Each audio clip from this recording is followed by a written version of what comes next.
First, though, I want to focus on Ukraine and specifically on Kramatorsk. We have been getting these reports in, and you can see these pictures here. These are the aftermath, effectively, of a Russian attack on an area of the city popular with restaurants. And just to warn you, we are getting some distressing details in about what people there are reporting. Now, officially, 2 people have been killed, 22 injured. That's from Ukrainian officials. But as you can see by some of the pictures there, the extent of the damage, rescue efforts still ongoing. It's a restaurant and shopping area, city centre, basically. So as you can imagine, pretty busy.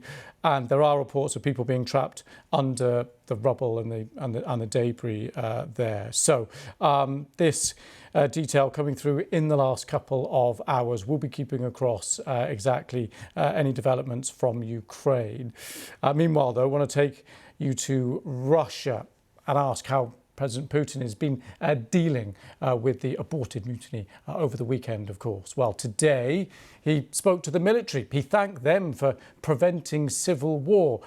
It's not quite clear, though, how they prevented civil war, of course, because seemingly it was the Wagner group, those group of paid mercenaries, that turned around themselves in that aborted mutiny attempt over the weekend. With more details now, here's our Russia editor, Steve Rosenberg. Vladimir Vladimirovich Putin. At the Kremlin, it was pomp with a purpose. To remind Russians he's still in charge around here.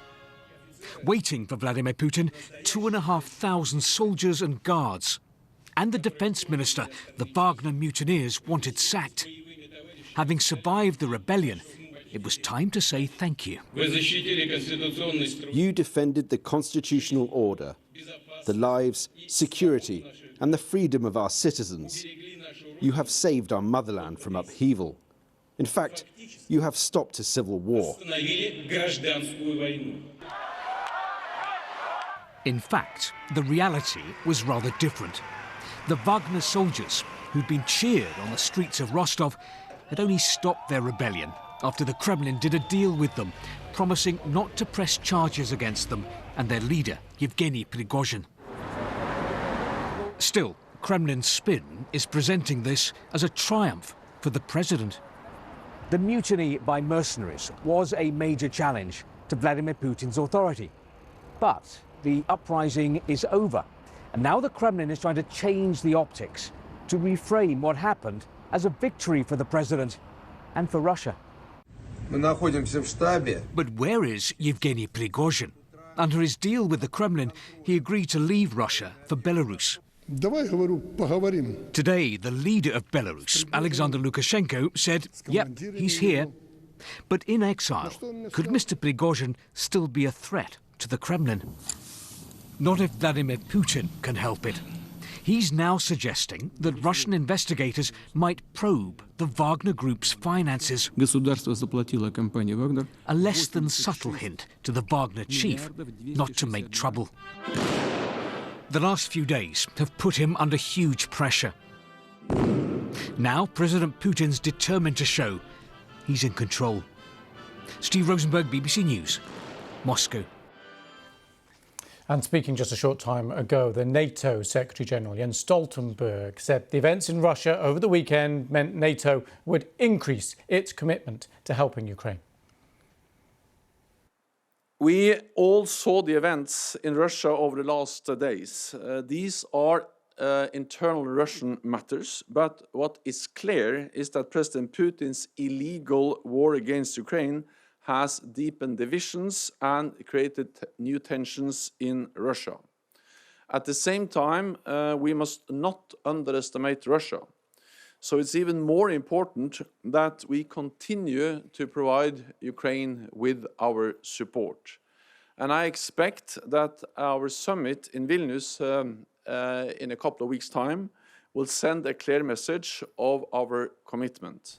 And our Eastern Europe correspondent Sarah Rainsford has been following developments from Warsaw.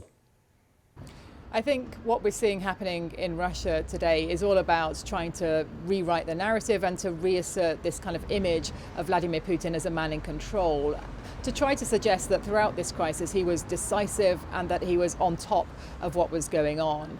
So we saw those images of him flanked by his security forces inside the Kremlin compound and thanking them for what he said was their heroic action during the events of the weekend, remembering the pilots who were actually shot down and killed during that march of the Wagner mercenaries on Moscow, although the circumstances of that are still unclear. So about, as I say, reasserting this idea that Putin is strong. At the same time today, we've been hearing a bit more about what's happened to Yevgeny Prigozhin. It's been confirmed by the Belarusian president that he has arrived in Belarus, that his plane landed this morning, and that he will be given somewhere to stay there. He's been told that he can bed down there for a bit if he wants to, and the Belarusians will essentially look after him, and indeed the same for any Wagner militants who want to follow and to join him in Belarus. What exactly they'll do there still isn't clear. Mr. Lukashenko talked about the idea that they could join the Belarusian army, the Belarusian defense ministry. I think one thing's clear, that he won't want an independent army, potentially a threat to his own power, being established in Belarus. We've also heard some very colourful details from him about his own mediation efforts during that crisis. I think most of that aimed at sort of bigging up his role and trying again to shore up this idea that Vladimir Putin was always the man in control. Well, Alyssa de Carbonell is from the International Crisis Group, a think tank. Thanks very much for coming on the programme. Thank you for having me. What's your response, your thoughts then, watching Vladimir Putin today and his response? Oh, well, I think it's worth restating just how shocking the events were to Russians and to Putin, all the more so because the challenge came from one of his loyalists, a man so indebted to Putin for his career that he was known as Putin's chef and then turned into Putin's war dog. So it's going to be hard for Putin's propagandists to turn this episode into something that can be easily blamed on the West or decadent liberals or gays or what have you, some of the narratives that we've seen over the last year. The shockwaves are going to really take some time to play out, but Putin must know that how he acts next and how allies and others in Russia do is going to be pivotal to his grip on power. So I think it's all about the lessons that we draw from this episode. OK, well, what about the treatment now and how he deals with the Wagner Group? So we know there are attempts effectively to integrate it into the regular army. People can, regular fighters can go to Belarus, they can go back home, or they can join the army. That leaves, though, still the leadership, Prigozhin. How does Vladimir Putin handle him now?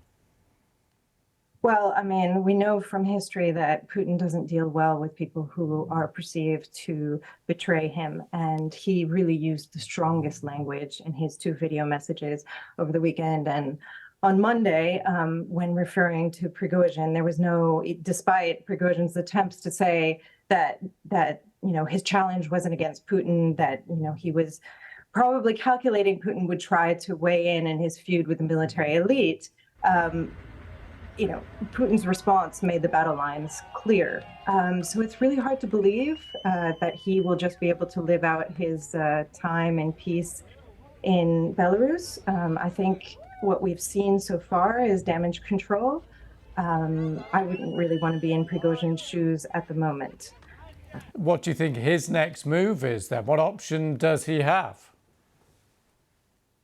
I'm not sure he has that many options. I mean, his military unit is being disbanded despite his most dramatic attempt to prevent that.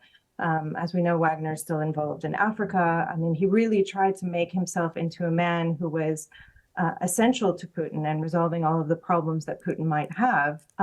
But he seems to have overestimated, how far he could go.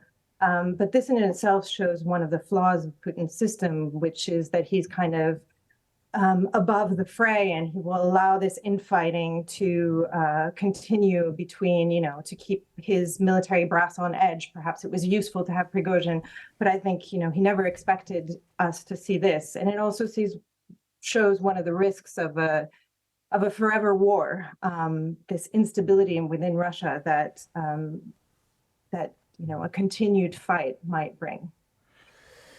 And going back to Vladimir Putin, longer term, you said right at the beginning, this, it's a big question now about what happens next, how allies deal with him, how the West deals with him. How do you see this playing out? Well, I'm afraid, Ukrainians cheering, and obviously what better morale boost than to see infighting among the enemy's ranks and the withdrawal of some of the fiercest fighters, that they're going to hope that this disarray on the front lines is going to continue. That even were some Ukrainian officials saying that the fact that Putin struck a deal with Prigozhin shows he might be willing to negotiate. On the other hand, we've seen some Western allies increasingly worried about the risk of escalation given the instability within Russia and suddenly sort of chaotic scenarios there. Sadly, I think we'll see something in between.